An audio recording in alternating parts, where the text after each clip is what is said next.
धर्म चक्र। नमस्कार, धर्म चक्र में आप सभी का स्वागत है। आपके साथ हूं मैं अंजलि। आज धर्म चक्र में जानेंगे 14 आसान उपाय जिससे बढ़ेगी सुख समृद्धि और बच्चे की स्टडी रूम में जुड़ी कुछ खास बातें जिससे पढ़ाई में बच्चे को अच्छी सफलता मिले। साथ ही जानेंगे केतु के अशुभ प्रभाव को कैसे कम करें और शुभ काम में दरवाजे पर क्यों लगाए जाते हैं आम के पत्ते।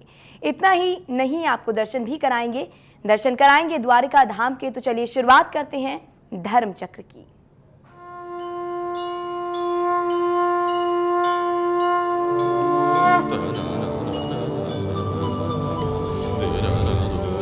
धर्म चक्र।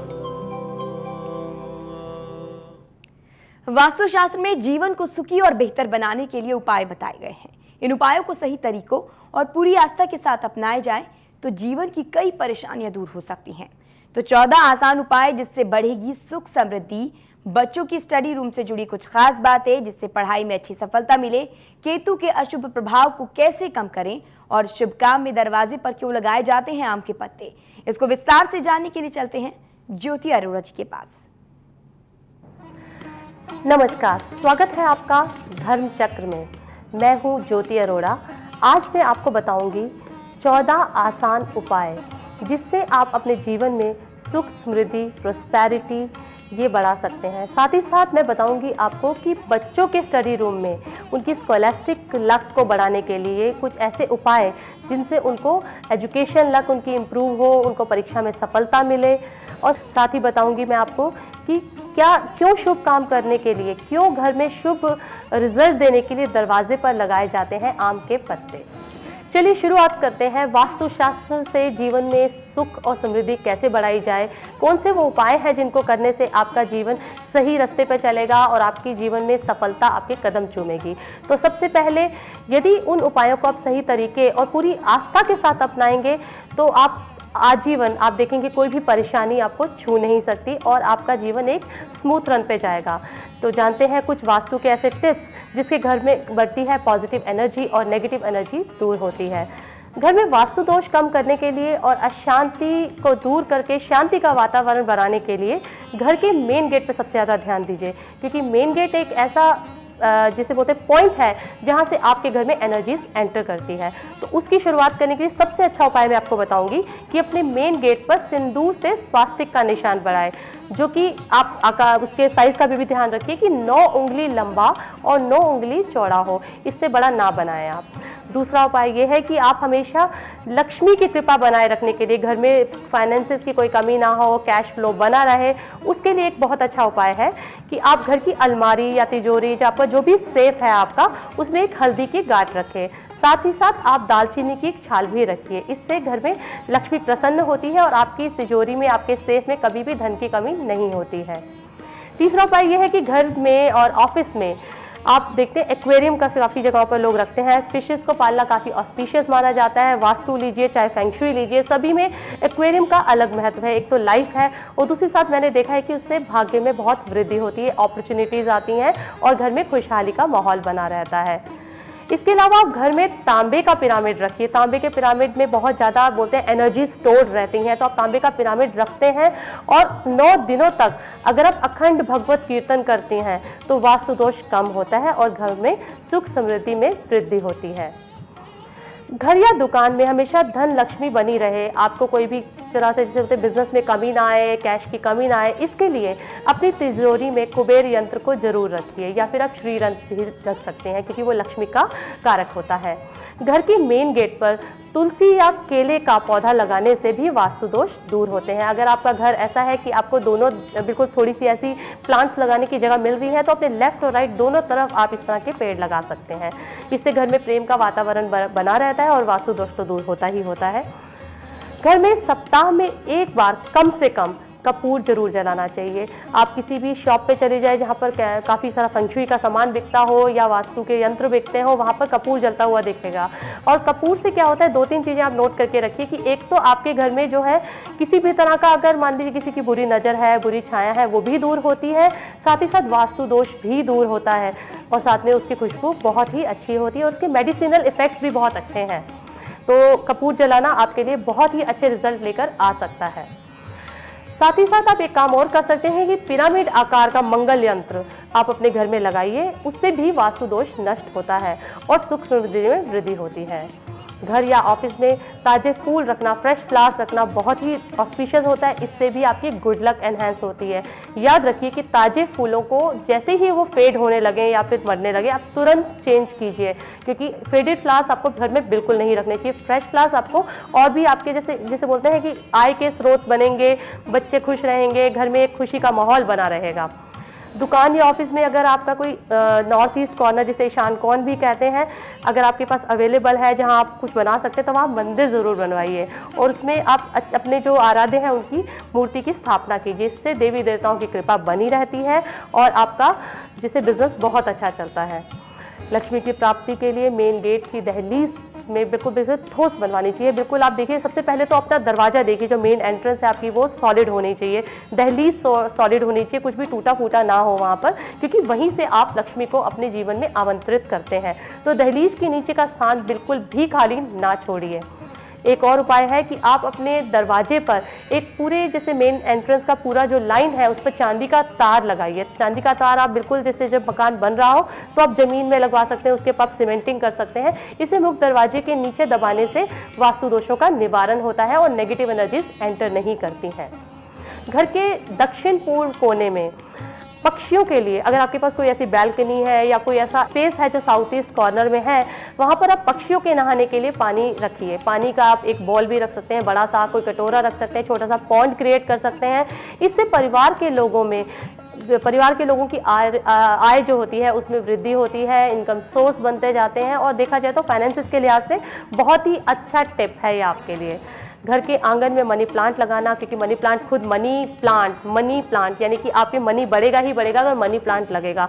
तो आप अपने घर के आंगन में मनी प्लांट लगाइए, इससे भी धन संपत्ति में प्राप्ति होती है। चलिए अब बात करते हैं विद्यार्थियों की।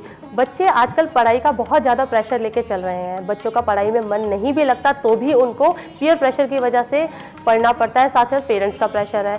पढ़ाई के लिए उन्हें कितना भी समझाया जाए लेकिन कोई फ़ायदा नहीं होता। कई बार स्टूडेंट के पास बहुत मेहनत करने के बाद भी उसे सफलता की प्राप्ति नहीं होती। ऐसे में बच्चों की असफलता का कारण उनका स्टडी रूम, उनसे जुड़े हुए वास्तु दोष भी हो सकते हैं। तो आप अगर बच्चे की स्टडी रूम से जुड़ी इन बातों का ध्यान रखें जो कि मैं आपको बताने जा रही हूँ, तो पढ़ाई में उनको अच्छी सफलता मिल सकती है।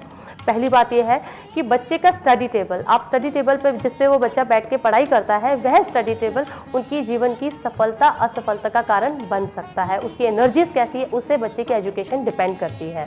तो बच्चे की स्टडी टेबल हमेशा ध्यान रखिएगा कि फोर कॉर्नर्स वाली हो, यानी कि रेक्टेंगल हो या चकोर हो। गोल या अंडाकार टेबल का पढ़ाई करने से उस लाभ नहीं मिलता है और जिसे बोलते हैं कि कंसंट्रेशन भी उसमें रिड्यूस हो जाती है। तो ये भी देखिए कि स्टडी टेबल के टॉप का रंग क्या है। टॉप का रंग हमेशा लाइट हो तो अच्छा है, क्रीम, वाइट ऐसे कलर स्टडी टेबल के होना अच्छा माना जाता है। तो सफ़ेद या क्रीम कलर अगर नहीं करवा सकते तो हल्के कलर भी प्रयोग में ला सकते हैं। अवॉइड कीजिए कोई डार्क कलर हो, तो डार्क कलर से बहुत अच्छे रिजल्ट्स नहीं मिलते हैं। आप ये भी कर सकते हैं कि अगर आपका डार्क कलर का टेबल है तो प्लेन ग्लासेस जो कि कलर्ड ग्लासेस हैं, लाइट कलर ग्लासेस उसके ऊपर रख सकते हैं, जिससे कि आपको वो एनर्जीज मिले, जिससे कि बच्चे का कॉन्सेंट्रेशन बढ़े। जब बच्चे स्टडी टेबल पर बैठकर पढ़ाई कर रहे हो तो उस समय ध्यान रखें कि टेबल पर जो सब्जेक्ट वो पढ़ रहे हैं उसी से संबंधित किताबें पढ़ी हुई हो। कोई ऐसी चीज़ें जैसे कोई नॉवल या कुछ ऐसी जैसे कॉमिक्स, इस तरह की चीज़ें उनके टेबल पे ना पढ़ी हो जिसकी उनको कोई ज़रूरत नहीं है। कोई गेम भी उस समय ना हो, यानी कि वो चीज़ें जो उनकी उस पर्टिकुलर सब्जेक्ट जिसके बारे में वो स्टडी कर रहे हैं उसमें उनकी नॉलेज बढ़ाने में सहायक हो, सिर्फ वही स्टडी टेबल पर हो। इस तरह से अगर वो टेबल पर पढ़ाई करते हैं तो पढ़ाई का फ़ायदा उन्हें मिलेगा। अब देखिए, टेबल पर रखे सामान को लेकर बहुत सावधान रहना चाहिए। यानी कि आप ये देखिए कि स्टडी टेबल पे जो पड़ी घड़ी है वो बंद तो नहीं है, वो टूटे हुए पेन या फिर जिसे बोलते हैं ऐसे पेन जिसमें कि रिफिल ख़त्म हो चुका हो, इस तरह की चीज़ें नहीं होनी चाहिए। धारीदार चाकू या कटर जनरली बच्चे ऐसे खुला छोड़ देते हैं, वो नहीं होनी चाहिए। कोई हथियार जैसी चीज़ कुछ भी टेबल पर नहीं होनी चाहिए। अगर आप पेन भी रखते हैं तो बिल्कुल फिल्ड पेन रखिए, क्योंकि वो एक पॉजिटिव इंडिकेटर है कि आने वाले समय में आप और भी ब्रिलियंट रिजल्ट ला सकते हैं। अब कंप्यूटर टेबल है आपके घर में, बिकॉज आजकल कंप्यूटर एक एसेंशियल सब्जेक्ट है, इंपॉर्टेंट सब्जेक्ट है। तो कंप्यूटर टेबल की दिशा क्या हो तो कंप्यूटर टेबल को पूर्व या उत्तर दिशा में ही रखें, क्योंकि आप पूर्व या उत्तर दिशा में रखते हैं। ईशान कोण यानी कि नॉर्थ ईस्ट कॉर्नर से आप बचा के रखें। नॉर्थ ईस्ट कॉर्नर में कभी भी कंप्यूटर टेबल नहीं रखना चाहिए। स्टडी टेबल और कुर्सी के ऊपर सीढ़ियाँ या बीम नहीं होनी चाहिए। मैंने कई जगह पर देखा है जहाँ पर मैं वास्तु और फेंग शुई करने के लिए जाती हूँ कि बहुत सारे लोगों ने अपना एक स्मॉल ऑफिस बनाया है या बच्चों का स्टडी सेंटर, स्टडी कॉर्नर बनाया है, तो वो क्या करते हैं कि जैसे कि स्टेयरकेस है उसके नीचे उन्होंने एक छोटा सा एक अरेंजमेंट बना दिया। वो बिल्कुल भी सही नहीं है, क्योंकि अगर आपके ऊपर बीम है या फिर एक स्टेयरकेस के नीचे आपने अपना ये स्टडी रूम बनाया हुआ है तो आप हमेशा अंडर प्रेशर रहते हो, और अंडर प्रेशर कभी भी आप बहुत अच्छे रिजल्ट नहीं ला सकते हो। स्टडी रूम का स्विच बोर्ड है जो वो भी नॉर्थ ईस्ट कॉर्नर में नहीं होना चाहिए। देखा जाए तो मैं आपको बार बार ये बताना चाह रही हूँ कि नॉर्थ ईस्ट कॉर्नर में कोई भी ऐसी चीज़ जो अग्नि का सूचक हो, यानी कि फायर एलिमेंट, आप नॉर्थ ईस्ट में अवॉइड कीजिए। तो फायर स्विच जो भी आपका मेन स्विच होते हैं वो भी नॉर्थ ईस्ट कॉर्नर में ही होंगे, तो फिर वो एक तरह से नेगेटिव एनर्जीज ही छोड़ेंगे। तो नॉर्थ ईस्ट कॉर्नर को छोड़कर किसी भी दिशा में आप स्विच बोर्ड लगा सकते हैं। ये सब आप जब अपने बच्चे का रूम बना रहे हैं उसकी प्लानिंग में लेकर चलिए, और अगर प्लानिंग में नहीं है तो तुरंत आप रेनोवेशन के लिए इलेक्ट्रिशियन को बुलाइए और जो भी आपको चेंजेस करने हैं वो कर दीजिए। स्टडी रूम में एक छोटा सा मंदिर लगाना भी जरूरी है। अगर आप पूरा मंदिर नहीं लगा सकते हैं तो जिसे बोलते हैं माँ सरस्वती या एजुकेशन की देवी मंजूश्री की एक मूर्ति आप वहाँ रखिए, और बच्चों को आप इस तरह का जिसे बोलते हैं संस्कार दीजिए कि जब भी वो रोज़ सुबह शाम वहाँ से गुजरे हमेशा उनके आगे नतमस्तक हो, और वहाँ पर आप सुबह शाम कपूर या शुद्ध घी का दीपक भी जलाएं ताकि उनका आशीर्वाद प्राप्त हो आपके बच्चे को और उसका पढ़ाई में काफ़ी मन लगे। चलिए अब हम बात करते हैं कि शुभ काम में दरवाजे पर क्यों लगाए जाते हैं आम के पत्ते। भारतीय संस्कृति और समाज में आम के वृक्ष को पूजनीय माना गया है। आम के फल मीठे होने के साथ साथ बहुत लाभकारी व गुणकारी भी होते हैं और ज़्यादातर लोगों का फेवरेट फ्रूट भी होता है। मेरा खुद का फेवरेट फ्रूट मैंगो ही है। पूजा पाठ अनुष्ठान आदि में जब भी कलश की स्थापना की जाती है तो उसमें भी जल से भरे कलश के ऊपर आम की पत्तियां ही रखी जाती हैं। कोई मांगलिक कार्य होता है तो आम की पत्तियों को पतले धागे में लटकाकर घर के प्रवेश द्वार पर बांधा जाता है। इसके अलावा मंडप सजाने के लिए भी आम की पत्तियों का ही उपयोग किया जाता है। तोरण, बांस के खंभे आदि में भी आम की पत्तियां ही लगाई जाती है। ऐसी ही परंपरा है। दरअसल हमारी भारतीय संस्कृति में आम के पेड़ की लकड़ियों का उपयोग भी समिधा के रूप में वैदिक काल से ही किया जा रहा है। माना जाता है कि आम की लकड़ी, घी, हवन सामग्री आदि के हवन से उपयोग में वातावरण में पॉजिटिविटी बढ़ती है। तो घर के मुख्य द्वार पर आम की पत्तियां लटकाने से घर में प्रवेश करने वाले हर व्यक्ति के साथ पॉजिटिव एनर्जी घर में आती है और उसके जीवन में खुद पॉजिटिव एनर्जी भी जाती है जो एंटर कर रहा है, जिससे घर में सुख समृद्धि बढ़ती है। और इन्हें लटकाने से बिना विघ्न के जितने भी आप मांगलिक कार्य करना चाहते हैं वो पूरे होते हैं। और इसके अलावा दरवाजे पर आम के पत्ते लटकाना हमारे शास्त्रों के अनुसार भी बहुत शुभ माना गया है। चलिए अब बात करते हैं केतु की। केतु एक ऐसा ग्रह है जो कि आपको शुभ अशुभ सब तरह के फल देता है, लेकिन अशुभ प्रभावों के लिए ज्यादा माना जाता है। तो बात करते हैं केतु का अशुभ प्रभाव कम कैसे किया जा सकता है। चलिए जानते हैं ये कुछ अचूक उपाय। ज्योतिष शास्त्र में केतु को पाप ग्रह माना जाता है, मैलिफिक प्लैनेट बोलते हैं इसको। इसके प्रभाव से व्यक्ति के जीवन में कई संकट आ जाते हैं, भ्रम पैदा होता है। कुछ साधारण उपाय कर केतु के अशुभ प्रभाव को कैसे कम किया जा सकता है, ये उपाय इस तरह है। पहला उपाय है कि दोनों पक्षों, कृष्ण पक्ष और शुक्ल पक्ष यानी कि waning phase and waxing phase, दोनों जैसे बोलते हैं मून फेजेस की जो पक्ष हैं उसकी त्रयोदशी की तिथि पर आप व्रत रखिए। ये व्रत रखने से आपको केतु के दुष्प्रभावों से मुक्ति मिलती है। दूसरा उपाय है कि भैरव जी की उपासना करें। भैरव बाबा जो है भगवान शिव के स्वरूप माने जाते हैं और वो ही है जो केतु और राहु इनके दुष्प्रभाव से आपको मुक्त करा सकते हैं। उन्हें केले के पत्ते पर चावल का भोग लगाएं, इससे केतु का प्रभाव जो नेगेटिव है आप पे कम होगा।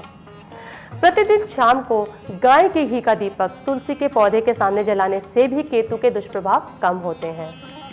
हरा रुमाल सदैव अपने साथ रखने से भी आपको केतु के दुष्प्रभावों से मुक्ति मिलती है। तिल के लड्डू किसी सुहागन को खिलाएं और तिल का दान करें, ये भी केतु के दुष्प्रभाव से आपको बचाता है। एक और उपाय है कि कन्याओं को रविवार के दिन मीठा दही और हलवा खिलाएं। बर्फी के 4 टुकड़े बर्फी किसी भी बर्फी के आप ले सकते हैं, लेकिन वाइट बर्फी लीजिए, उसके 4 टुकड़े कीजिए और बहते हुए पानी में अर्पित कर दीजिए और अपने लिए अपने सुख समृद्धि की कामना करें। तो इससे भी आपको केतु के नेगेटिव इम्पैक्ट से मुक्ति मिलेगी। चलिए अब बात करते हैं एक और उपाय की कि कृष्ण पक्ष में क्या किया जाए। कृष्ण पक्ष में प्रतिदिन शाम को दोने में पके हुए चावल लीजिए और उस पर मीठा दही व काले तिल डालकर दान करें। अगर दान ना कर पाएँ तो यह दोना पीपल के नीचे रखकर केतु दोष शांति के लिए प्रार्थना करें, क्योंकि जो भी प्रार्थनाएं होती हैं उनका प्रभाव बहुत ही जल्द आपको मिलता है। तो भक्ति में शक्ति। तो आज के धर्म चक्र में इतना ही। आपका दिन मंगलमय हो इसकी कामना करते हुए आपसे कल फिर मिलूंगी। तब तक के लिए नमस्कार। तो यहाँ लेते हैं एक छोटा सा ब्रेक। ब्रेक के बाद दर्शन कराएंगे द्वारिका धाम के।